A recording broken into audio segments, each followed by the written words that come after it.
Chapter 23. Case Histories.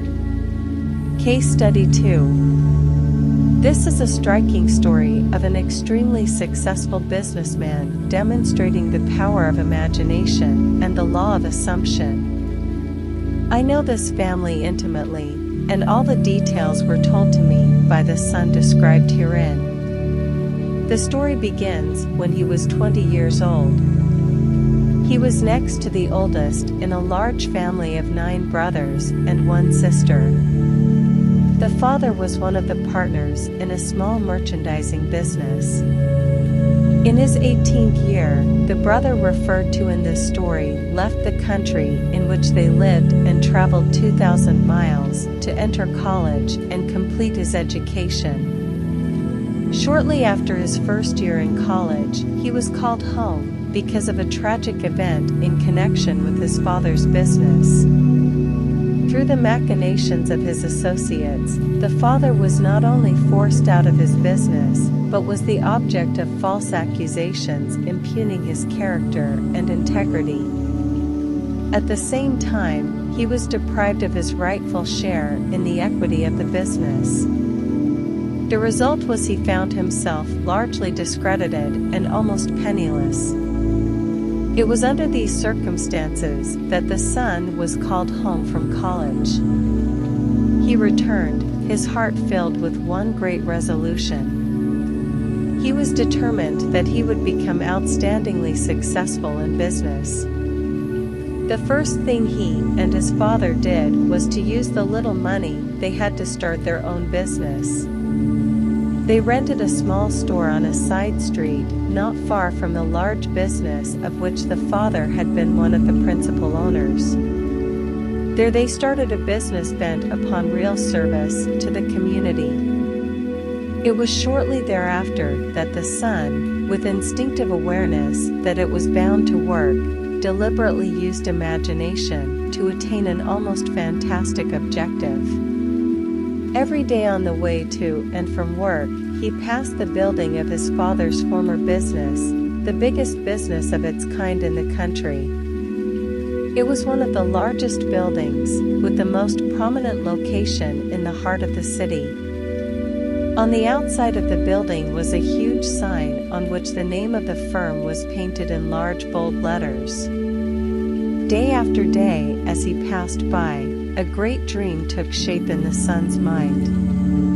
He thought of how wonderful it would be if it was his family that had this great building, his family that owned and operated this great business. One day, as he stood gazing at the building, in his imagination, he saw a completely different name on the huge sign across the entrance. Now the large letters spelled out his family name. In these case histories, actual names are not used. For the sake of clarity in this story, we will use hypothetical names and assume that the son's family name was Goddard. Where the sign read F.N. Moth and Company, in imagination he actually saw the name, letter by letter, N. Goddard and Sons. He remained looking at the sign with his eyes wide open, imagining that it read N. Goddard and Sons. Twice a day, week after week, month after month for 2 years, he saw his family name over the front of that building. He was convinced that if he felt strongly enough that a thing was true, it was bound to be the case, and by seeing in imagination his family name on the sign, which implied that they owned the business, he became convinced that one day they would own it. During this period, he told only one person what he was doing. He confided in his mother, who with loving concern tried to discourage him in order to protect him from what might be a great disappointment. Despite this, he persisted day after day. 2 years later, the large company failed and the coveted building was up for sale.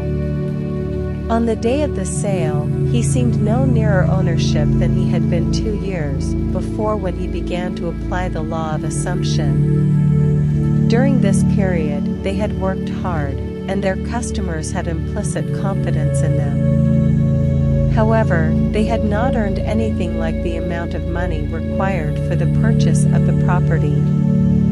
Nor did they have any source from which they could borrow the necessary capital.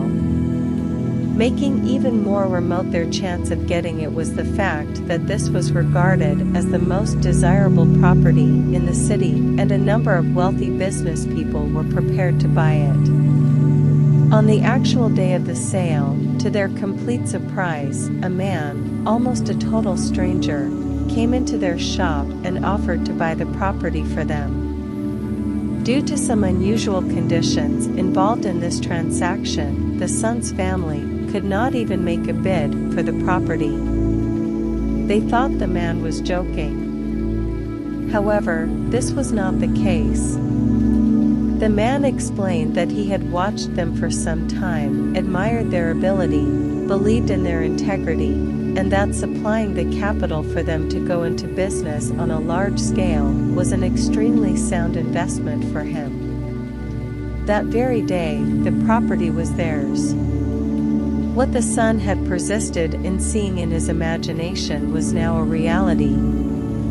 The hunch of the stranger was more than justified.